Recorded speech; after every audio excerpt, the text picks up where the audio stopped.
Supongo que la inmensa mayoría de vosotros conocéis a Carlos, no hace falta que lo presente, pero conocéis quién es. Tengo que decir que Carlos es socio del grupo, es socio fundador del grupo, ocupa el cargo de secretario dentro de la asociación nuestra, y les tengo que decir que yo creo, y al grupo así lo creemos, que hoy por hoy es el investigador más documentado y con más información de lo que es la batalla de Levante. Para nosotros es un orgullo que esté con nosotros, intentamos ayudar, colaborar con él para facilitar las cosas en sus investigaciones, porque van en beneficio de todos, tanto de él como nuestro como de ustedes. Carlos ha publicado varios artículos y algunos libros, los cuales les recomiendo. Cualquiera que lleve la firma de Carlos Mayenc ya vale la pena, sea el que sea. Y ahora sea el que nos va a contar todo esto, como todo el tinglado, cómo funciona. Así que, Carlos, cuando tú quieras. Bueno, gracias Ernesto, compi. Bueno, gracias primero de todo por parte de nuestro grupo, daros las gracias por venir a acompañarnos esta maravillosa jornada de domingo 29, ya se acaba el año, y para nosotros es muy especial, ¿no?, que venir aquí y ver nuestra pantalla de cine, nuestro salón de actos, porque la pantalla la tengo detrás. Ahora vais a ver, tenemos una panorámica de 360 grados de lo que fue el frente, y qué mejor sitio aquí para situaros, ¿no? Porque no es lo mismo estar, por ejemplo, en el Palau de Marqués de Viver haciendo una conferencia con cuatro fotos y un PowerPoint, que venir aquí, ¿no? Venir aquí a este espléndido lugar, al lugar de la batalla, al lugar de los hechos, y vais a conocer por dónde discurrieron todos los hechos de esta, digamos, última batalla o mini batalla o combate de la Guerra Civil Española en la Comunidad Valenciana, ¿vale? La importancia que tiene para nosotros que el día 31 de enero, pues finalizando casi la guerra, pues que hubiera este combate cuyo fin exclusivamente era conquistar el castillo de Bayusó, no tenía otro fin. Así como en otras operaciones la finalidad era tomar Bayusó o incluso llegar a Valencia, pues aquí la finalidad era llegar al castillo. Pero para llegar al castillo voy a hacer un pequeño flashback, igual que en las películas de cine. Vamos a remontarnos un pelín a 3 meses antes, abril del 38, para que podáis conocer el porqué el frente de Bayusó estaba completamente lleno de soldados. Sabéis ya que en el 18 de julio hubo un alzamiento militar, ¿vale? El transcurrir de este primer alzamiento, esta sublevación, se transformó en una guerra civil, y esta guerra civil sabéis que duró 3 largos años, tristes largos años. El primer año, 36-37, son unos combates sobre todo por la zona de Jarama, Belchite, el frente norte, y precisamente el frente norte desencadenaría lo que después sucedería aquí. Cuando finaliza el frente norte, se prepara la que tenía que haber sido la quinta ofensiva sobre Madrid. Tened en cuenta que el general Francisco Franco estuvo toda la guerra obcecado en la toma de Madrid. Conquistar la capital de España significaba el terminar la guerra. Pues él a finales de diciembre iba a emprender la quinta ofensiva sobre Madrid. Para romper esa ofensiva y romper el frente, el ejército republicano hizo otra operación, que fue la batalla de Teruel, que fue la única capital de provincia que el ejército republicano conquistó a los franquistas, ¿vale? Esta batalla duró 2 meses, hasta el 23 de febrero, en que las tropas franquistas recuperan Teruel y ganan la batalla. Rápidamente se comienza otra batalla, 9 de marzo, que se denomina la Batalla de Aragón. Esta batalla de Aragón duraría 1 mes y poco, hasta el 15 de abril. El 15 de abril las tropas franquistas están en las playas de Vinaroz. Ese día hay muchas dudas. No se sabe si las tropas franquistas van a ir hacia Cataluña, donde ya habían llegado a Lérida, para cortar todo el territorio catalán, llegar hasta la frontera y, asimismo, que el armamento ruso no llegara a los republicanos. Pero finalmente, por diferentes motivos, todavía se especula mucho, hay muchas opciones del por qué no se lanzó hacia Cataluña. El ejército del Este estaba totalmente destrozado, hubiera sido muy fácil llegar a Barcelona y de ahí llegar a los Pirineos. Hubiera sido prácticamente un paseo en barca. Pero esa opción no se llevó a cabo y se decidió por parte del general Francisco Franco llegar hacia Valencia, emprender lo que se llama la ofensiva sobre Valencia. ¿Por qué Valencia?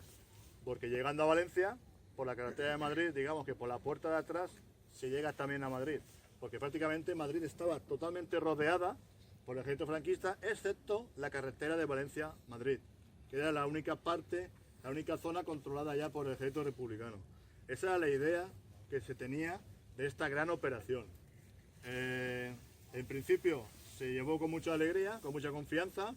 De hecho, se quitan la aviación legionaria continental, se manda a retaguardia, la primera división de Navarra se manda a retaguardia, a los italianos que están en la batalla de Aragón también se les manda a retaguardia, y solamente hay dos grandes cuerpos de ejército que van a lanzarse por dos sectores muy claros y siguiendo dos ejes de comunicación fantásticos: carretera Barcelona-Valencia, por donde intentaría llegar rápidamente el cuerpo de ejército de Galicia, y carretera Teruel-Sagunto-Zaragoza, por donde se lanzaría el cuerpo de ejército de Castilla. La idea era, por estos dos ejes de carreteras, converger directamente en Valencia. En principio, como os he dicho, se lanzan con mucha alegría, pero los reveses empiezan a provocarse, el ejército franquista empieza a tener muchos problemas, el ejército republicano dio todo lo que pudo para esta batalla, no tenía otra, si caía Valencia, esto se inculcó a la gente, pero digamos que como si fuera como un tatuaje, ¿sabéis? Resistir es vencer, no había otra. El ejército republicano en este momento no tiene otra opción que resistir. Y esa va a ser la única opción que va a tener. Por lo tanto, a marchas forzadas se va a organizar todo el ejército de maniobra, que era el que estaba en la zona norte de Castellón. Al mismo tiempo, se va a reorganizar desde el territorio de la República, se van a traer gente, soldados, chavales muy jóvenes, gente de las quintas del 24, 25 y a partir de ahí a quintas de 39, 40 y 41. Las famosas quintas del biberón. Las del 20 se llamaban del saco y las del 41 del biberón. Digamos que en esta fase de la guerra van a embeber 20 quintas, desde la quinta del 1920 a 1941. Y prácticamente todo el territorio republicano habían mujeres, ancianos y niños, y los hombres estaban en el frente, ¿vale? Pues desde la retaguardia republicana se orquesta toda una odisea para trasladar a esta gente aquí a nuestras comarcas. Como eje de comunicaciones sería el tren que pasaba por aquí y llegaba a Castellón. Y de Castellón se lanzaban a todas las unidades republicanas que estaban al norte de Castellón, ¿vale? Digamos que la provincia de Castellón se transformó en un gran centro de reclutamiento. Tanto que debido a que el ejército franquista sabía que en Castellón había miles y miles de soldados, lo bombardearon en varias ocasiones. Y lo que hicieron es desmembrar el centro de reclutamiento de Castellón, el CRIM número 11, y tanto en Villavieja, Betxí, Vallhusó, Burriana, Almazora y otras poblaciones se crearon unos centros de reclutamiento para abastecer a las tropas que estaban en la vanguardia. La batalla del Levante, el ejército republicano solo tiene dos opciones. Una, que haya una simbiosis entre la gente que está defendiendo, que está en primera línea, entre los soldados de vanguardia y la retaguardia. ¿Por qué? Porque en la retaguardia es donde van a hacer ese espíritu que en el Madrid del noviembre del 36 era el no pasarán, y aquí se convirtió en el resistir es vencer. ¿Por qué? Porque el ejército republicano lo que hizo es crear una serie de líneas de resistencia, todas convergentes hacia Valencia. Se creó una de Oropesa, saliendo por Villafamés, hacia Puerto Mingalvo, y se creó otra, que es la que básicamente se tenía toda la esperanza, que era la X y Z. La X y Z, que la mayoría ya la conoceréis. De hecho, tenemos aquí en Almenara un centro de interpretación que precisamente se llama la X y Z, que lleva mi compañera Lara Cardona. Os aconsejo que lo visitéis. Ahí tenéis paneles explicativos y tenéis una pequeña ruta. con lo que es la línea X y Z, pero la X y Z también pasa por nuestro término, ¿vale? La tenemos ya desde Allosa, Chilches, pasa por Creus, Pipa y penetra hacia Castillo de Castro, rompiendo toda la Sierra de Espadán hacia Viver y desde ahí hasta Santa Cruz de Moya, ¿vale? Unos 150 kilómetros de línea, ¿vale? Esta línea se denomina X y Z o también Matallana. Matallana es un teniente coronel de ingenieros que vino profeso de Madrid, porque cuando la situación estaba más complicada, siempre se llamaba al mismo general, al general José Miaja. Era el que siempre resolvía todos los problemas. Y Miaja vino aquí, pero Miaja no se vino solo, se vino con todos los mejores tenientes coroneles de ingenieros, porque en Madrid es donde ellos pudieron llevar a efecto todos los mejores estudios y llevarlos que se hicieron en la Guerra Civil Española para que no entraran en la capital del reino. Estos generales vinieron aquí, hicieron un estudio, visitaron todas las montañas y esa fue la gran batalla. La gran batalla en que los de delante, la vanguardia, ese gran binomio que siempre explicamos a la gente que no se entiende la batalla de Levante sin ese binomio entre los que están delante y los que están detrás. Los que están detrás con paisanos, civiles, ingenieros, zapadores, tropas, prisioneros que trajeron de San Miguel de los Reyes, más de 60.000 personas trabajando en estas montañas de aquí atrás, día y noche, turnos de 8 horas, como la fábrica de azulejos ahora, sin parar. Los picos y las palas no paraban en todo el día, ¿vale? Pero claro, para que la línea X y Z estuviera en condiciones de defensa, los de delante tenían que dar el 2 de pecho. Y vaya que lo dieron. Hay muchas unidades que perdieron cientos y cientos de hombres, batallones destrozados y muchos batallones incluso condecorados. La 79 Brigada Mixta, la 92, la 132, la agrupación Toral fue una de las más aguerridas. La verdad es que a veces cuando nos ponemos a estudiar la batalla del Levante no sabemos ni cómo aguantaron. Porque tener en cuenta que delante estaba el Cuerpo de Galicia, apoyado con una gran infantería, con una gran artillería y sobre todo con la aviación. La aviación de la Legión Cóndor que iba destrozando todo a su paso para que las tropas de infantería pudieran llegar a las posiciones prácticamente de una forma ya fácil. Pero tan fuerte fue la defensa republicana que en 3 meses el ejército franquista en esta zona, por ejemplo, tuvo más de 10.000 bajas, entre heridos, muertos, desaparecidos y pasados. Pero es que por la zona de Teruel no le fue mejor. Perdieron 15.000. Es decir, que en 3 meses llegaron las bajas del ejército franquista se sitúan entre 25.000 personas. ¿Esto qué hace? Que cuando llegan aquí prácticamente llegan agotados.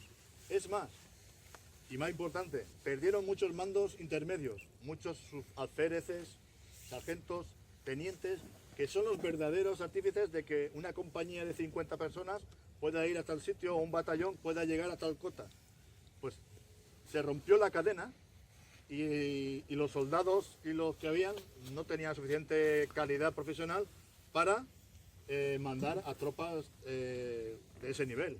Entonces menguó tanto la cantidad y la calidad de mandos y la cantidad de soldados que cuando llegan aquí a la frente de Levante prácticamente se quedan sin capacidad táctica militar para tirar para adelante. Esa es la gran... Cuidado, pero... Esa es la gran baza que jugó el ejército republicano. Y cuando las tropas franquistas tomaron estas montañas de aquí atrás, que veis, todos los colmos, en este momento, que estamos hablando de julio del 38, la balanza, parece mentira, pero ha cambiado totalmente. ¿Por qué? Porque el día 25 de julio se orquesta una ofensiva en Teruel. Como los españoles somos expertos en todo y en este caso fue la primera vez que rebasamos un río tan caudaloso como es el río Ebro. Nunca se había hecho una operación militar de esa envergadura. De hecho, esa operación del Ebro se estudió en Alemania, se estudió en Rusia y de hecho en la Segunda Guerra Mundial los ríos de Rusia, de la estepa, son muy parecidos a los del Ebro, son mucho más caudalosos. Y tomaron prácticas y tomaron las enseñanzas de cómo los republicanos forzaron el Ebro. ¿Qué va a suponer el Ebro? Pues que encima que las tropas franquistas ya llegan agotadas, la 4ª división que estaba en el Castillo de Castro y la 84 que estaba un pelín más para arriba, las llaman al Ebro. Porque los republicanos en 3 días avanzan 40 kilómetros. Se sitúan en Gandesa, en las calles de Gandesa. La sorpresa ha sido total. Por lo tanto, necesitan sacar tropas. Y de eso se trataba la batalla del Ebro. Una operación de distracción para que en los días álgidos de 20-25 de julio no llegaran las tropas franquistas a Valencia. Sobre todo por la zona de Teruel, en que Viver sería un enclave único y un enclave estratégico brutal para lanzarse ya los italianos hacia Valencia. Pero aguantarían allí y aguantarían aquí. Mejor aquí que incluso que allá arriba. Pero la batalla del Ebro va a suponer que el cuerpo de ejército de Castilla, que ya está menguado de hombres, si encima les retiran dos unidades, 2 divisiones, son 8.000 hombres más o menos, digamos que se queda ya en pinzas. Prácticamente no tienen ni reservas. ¿Esto qué pasa? Que ya no pueden avanzar, ya no tienen capacidad bélica para lanzarse hacia Valencia. Entonces, ese mismo día, el general Aranda se da cuenta y dice: chicos, también pasamos a la defensiva. Y en este momento, el ejército republicano, parece mentira que estos 3 meses haya cambiado totalmente la balanza que os comentaba antes. ¿Por qué? Porque el ejército republicano ya tiene construida su línea. Es más, una de las cosas muy importantes de la batalla de Levante es cómo se realiza la retirada del 22 cuerpos de ejército por esta zona, que se solapa con la entrada de nuevas unidades republicanas. Y cuando llegan aquí las tropas franquistas se van a encontrar que no son los mismos con los que había combatido durante 3 meses, sino que aquí han traído unidades frescas, gente joven, con muchas armas automáticas, gente con ganas de combatir porque han visto que los soldados de delante se han dejado la sangre. Y ellos han visto que han parado la ofensiva. Y entonces ese espíritu lo van a encadenar ellos. Y aquí viene, por ejemplo, el 20 cuerpos de ejército con 2 divisiones, la 49 y la 53, que estarán una delante aquí y una detrás en el Bay. Y por arriba tenemos el cuerpo de ejército A y por la zona de Viver el cuerpo de ejército B. Estas unidades son totalmente nuevas. ¿Y qué ventaja tienen? Que han llegado aquí unos días antes. Algunos han llegado 1 semana, otras 2 semanas, otras 1 mes y ya están aquí.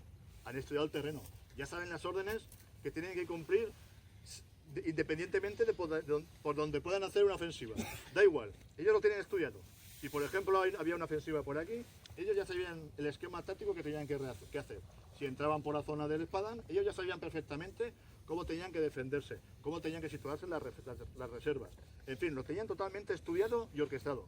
Y esto, la verdad, es que para los soldados esta impronta se le quedó muy marcada. Es decir, ellos paralizaron el ejército y además en ese momento estaban en una situación inmejorable.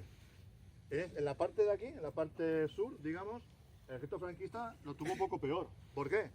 Porque estaban acostumbrados a ir con el fusil, el macuto de la manta, las trinchas, igual como van mis soldados, mis compañeros, con otros galones, ¿vale?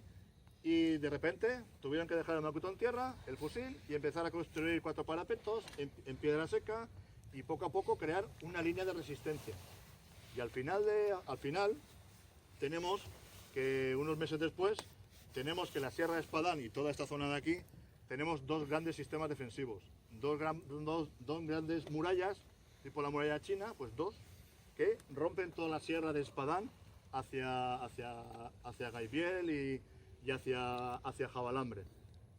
Y se convierte en una guerra estática, como habéis visto en las películas de la Primera Guerra Mundial, prácticamente, ¿vale? Es una guerra de trincheras, una guerra ya más monótona. No quiere decir que no pasará nada, porque por ejemplo, el Ebro, la ayuda del Ebro no fue gratuita. La ayuda del Ebro significaba que el ejército de Levante, que es lo que estaba aquí, el republicano, nada más estuviera en condiciones de batallar, tenía que hacer operaciones para ayudar a los catalanes. Y el día 31 estaba combatiendo aquí.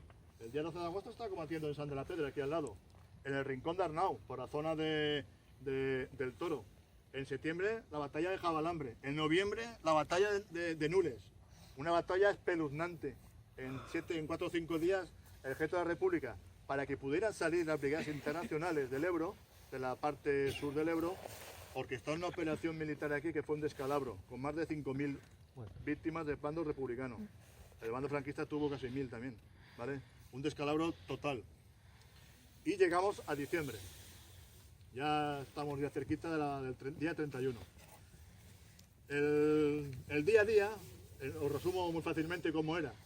Teóricamente, desde de los observatorios republicanos y observatorios franquistas, se hacía un seguimiento de todo lo que pasaba. Vehículos, soldados, tropas, columnas de humo, aviones, se registraba todo. Se lanzaban 4 bombas para arriba, 4 bombas para abajo, y esa fue la monotonía de los 7-8 meses de la guerra civil en estas montañas. Parece monótono, pero Chilches colapsó por culpa de la artillería. Chilches quedó prácticamente el 75% de la población en ruinas. Moncofa también. Valluzó lo mismo. De hecho, las 3 fueron adoptadas por el Generalísimo y hubieron subvenciones, que en este caso fue las regiones devastadas, para poder reconstruir las poblaciones, porque la destrucción de esas 3 poblaciones fue terrible. Pero no fue por la aviación, que también padecieron en aviación, pero fue prácticamente por la artillería, porque estuvieron 9 meses lanzándose lo que decimos nosotros, pepinazos, para arriba, para abajo, ¿vale? Y bien, hacia principios de diciembre, las tropas franquistas crean un nuevo cuerpo de ejército, un ejército nuevo, es el ejército del Levante. Entonces tenemos 2, el republicano y el franquista.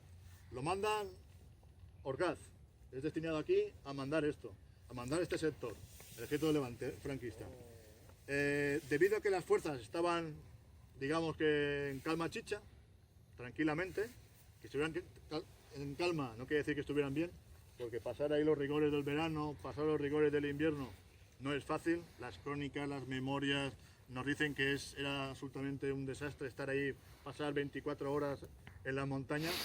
La idea del general Orgaz era que sus tropas volvieran a movimiento. Tened en cuenta que se estaba a punto de iniciarse la batalla de Cataluña. Entonces se estaba esperando de que Cataluña, tal como pasó, claudicara rápidamente y acometer una operación. En este caso fue una operación de distracción. La toma del castillo de Valluzó simplemente es una acción de corto recorrido. Lo dicen así, operación militar de corto recorrido. Simplemente por tomar el castillo, ¿vale? Entonces se barajan 4 opciones, ¿vale? Para hacer una operación. Una opción era ir a Teruel, pero Teruel en aquella época, diciembre del 38, estaba completamente nevado. Había otra opción de ir a Segorbe, pero en Segorbe teníamos que utilizar 2 divisiones. Por lo cual, en aquella zona, 2 divisiones, con todo el aparato republicano orquestado que hay allí, se hubiera divisado fácilmente la llegada de esas divisiones. Otra era aquí, en Nules, hacer una operación en Nules. Pero como en Nules había sido un desastre para el ejército republicano, ellos pensaron, ojo, si los republicanos aquí lo han pasado tan mal, si nosotros hacemos lo contrario, es fácil que nos pase lo mismo. Y había otra opción que era aquí atrás en el castillo de Castro. Saltar desde la Mayasta al castillo de Castro, porque la fortaleza de Castro, igual que este, eran lugares de fortificación y fortalezas de enclaves de primera categoría. Pero como resulta, los que habéis estado ahí, muchos de seguro habéis ido a Castro y tal, entre la Mayasta y el castillo de Castro prácticamente se tocan y el cortado, el grado de inclinación es tan impresionante. Pensaron de que no se podría operar ahí.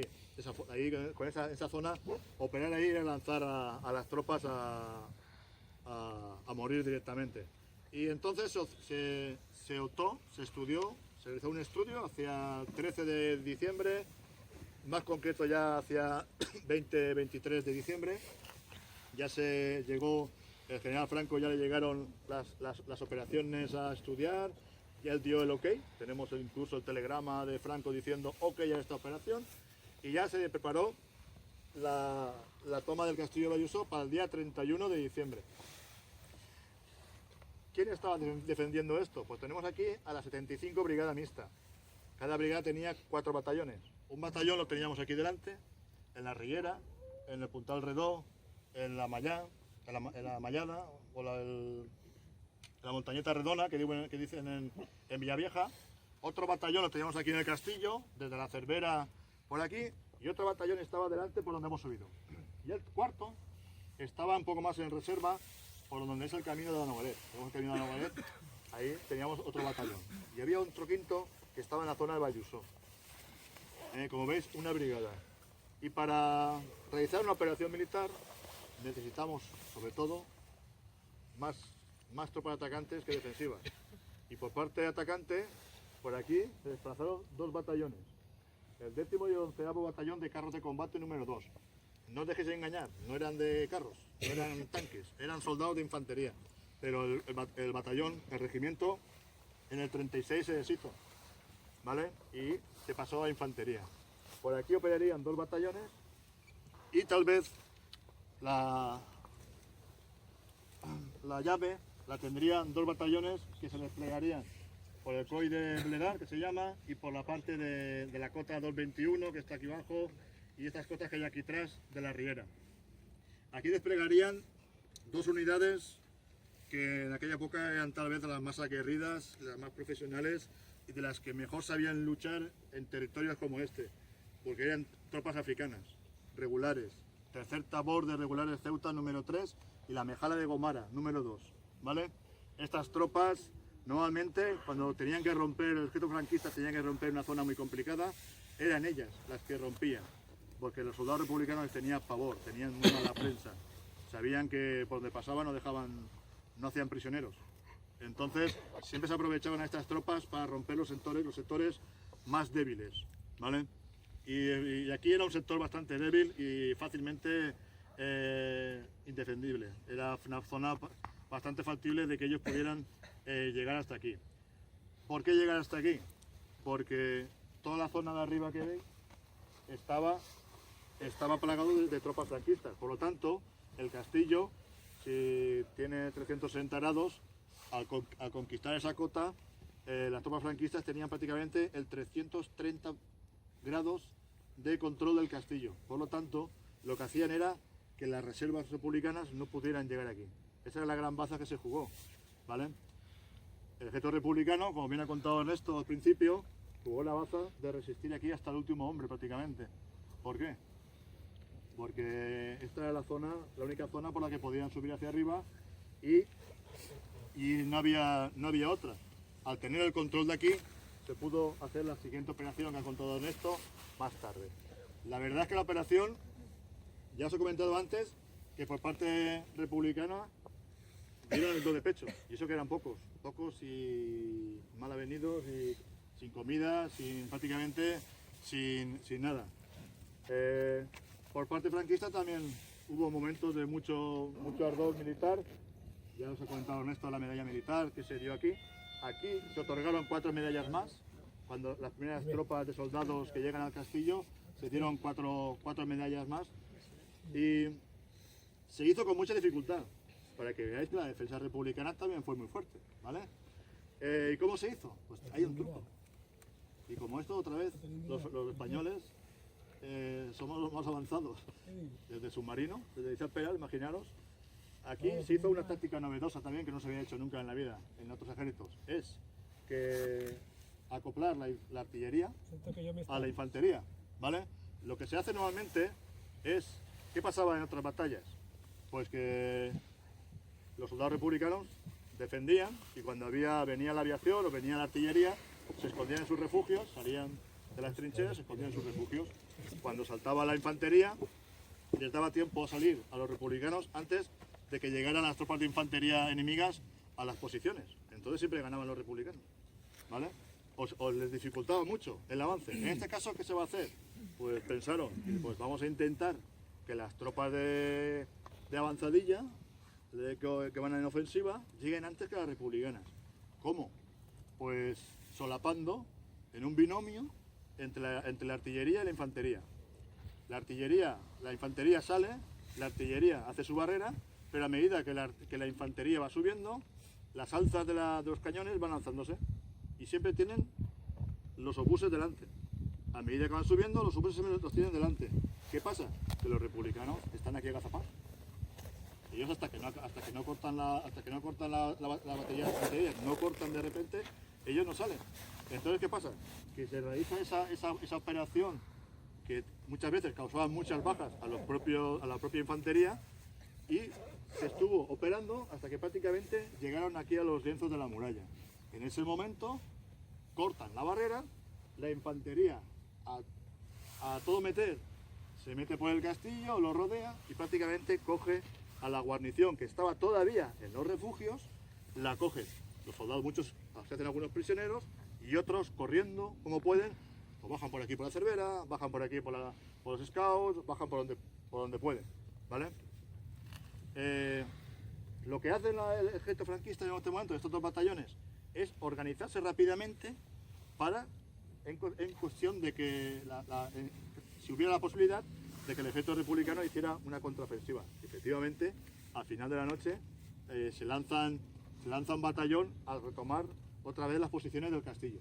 Pero los franquistas ya han llegado, se han aposentado, han colocado bien las armas automáticas, han reforzado la fortificación del castillo, han reforzado toda aquella zona. De hecho, ahora cuando bajamos por aquí, que veréis unos parapetos, eso ya es posiciones franquistas, porque ellos descendieron hacia el sureste, ¿vale? Entonces ya no pueden retomar el castillo. Al día siguiente vuelve otra vez a organizarse otra operación con toda una brigada mixta, la 36, acompañada de un tren blindado que desde Sagunto hasta Almenara se quedaría aquí cerca de la zona de Chilches y intentaría ayudar con artillería blindada, artillería pesada, intentaría ayudar a la 36 brigada mixta. Pero no llegaron ni a los lienzos de la muralla, se quedaron prácticamente aquí abajo y no pudieron completar la operación. La defensa franquista ya fue mucho más fuerte, mucho más aguerrida y prácticamente es ya los últimos combates que hay ya hasta finalización de guerra. ¿Qué sucede aquí? Pues así como desde Nules hasta toda esta zona el ejército franquista orquestó una serie de centros de resistencia, ¿vale? Unos centros de resistencia que eran 600 hombres con todo el engranaje que se realiza su orquesta para la defensiva, ¿vale? Con sus nidos de ametralladora, sus trincheras, sus observatorios, sus puestos de mando. Ellos lo hicieron diferente al ejército republicano. Ellos, digamos que eran globos, imaginaos globos enormes de 2 kilómetros cuadrados, donde vas poniéndolos así, pam, pam, pero dejando huecos de 200 y 500 metros. No tenían tanta gente como ejército republicano para hacerlo lineal. La XYZ es lineal. Es decir, la fortificación de campaña ejército franquista es un poco más, se diferencia sobre todo en ese sentido, de que van dejando muchos espacios porque no tienen tanto caudal de hombres. Entonces, ¿qué se hace? Pues ellos tienen su centro de resistencia y una vez se toma esta posición, se crea otro centro de resistencia que se llama Centro de Resistencia Castillo de la Noguera, ¿vale? ¿Qué pasaría? Pues ya está, se tomó el castillo y hasta 27 de marzo, fecha en que acaba la guerra de nuestras montañas de Vallusó, de repente esa mañana los tenientes no están, los capitanes están poco, los comandantes están poco, los comisarios han desaparecido y los soldados republicanos se quedan mirándose unos a otros. ¿Ay? ¿Qué pasa aquí? Muchos optaron por aprovechar y pasarse al bando franquista, otros se quedaron en las trincheras y la mayoría lo que hicieron fue bajar las montañas, intentar ir dirección Valencia, y dirección Valencia ya cada uno intentó coger dirección hacia sus domicilios de origen. Muchos quedaron en los campos de concentración, de clasificación, que se montaron aquí en esta comarca. Tenemos uno en Moncofa, tenemos otro en Vallusó, en la Basa del Ferros y la Iglesia de la Asunción, fue el campo de concentración. Tenemos otro en los Valles, en el Valls, en el Cuartell y Almenara también, había otro campo de concentración. Y había otro en Valencia, en la plaza de Toros. Y ese es el final que tenemos de nuestra incivil guerra, que cambió el sistema democrático, pasamos de una república a una dictadura. Pero bueno, eso ya es otra historia. Y nada, para finalizar, como siempre decimos, gracias por venir. Si queréis ampliar conocimientos, información, podéis contactar con nosotros sin ningún tipo de problema. Estamos en el Facebook, Montañas de la Guerra, y tenemos un blog, Montañas de la Guerra, blogspot.com.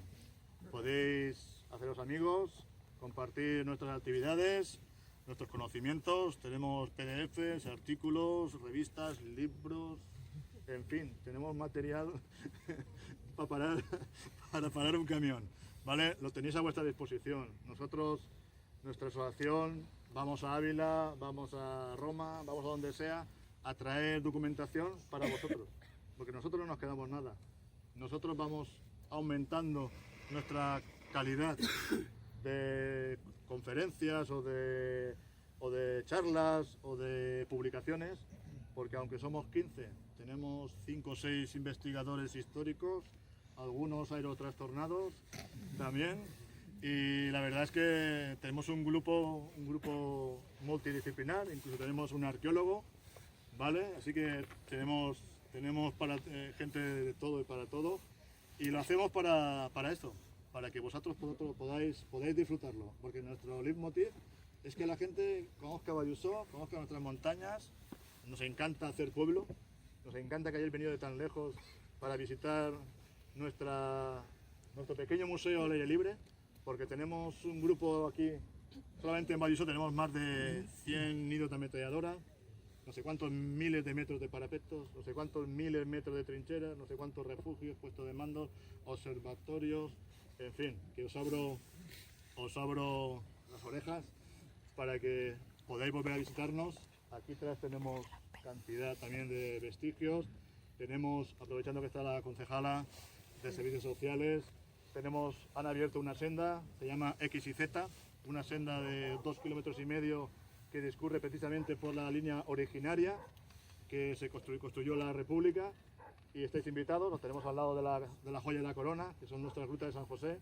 Es decir, que podéis visitarnos, ver las grutas, ver trincheras, tenemos buenos restaurantes, y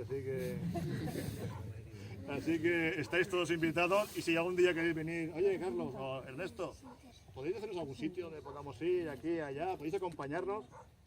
Estamos encantadísimos, estamos para eso, lo hacemos siempre de forma voluntaria, altruista y de corazón. Y nada, gracias por venir otra vez.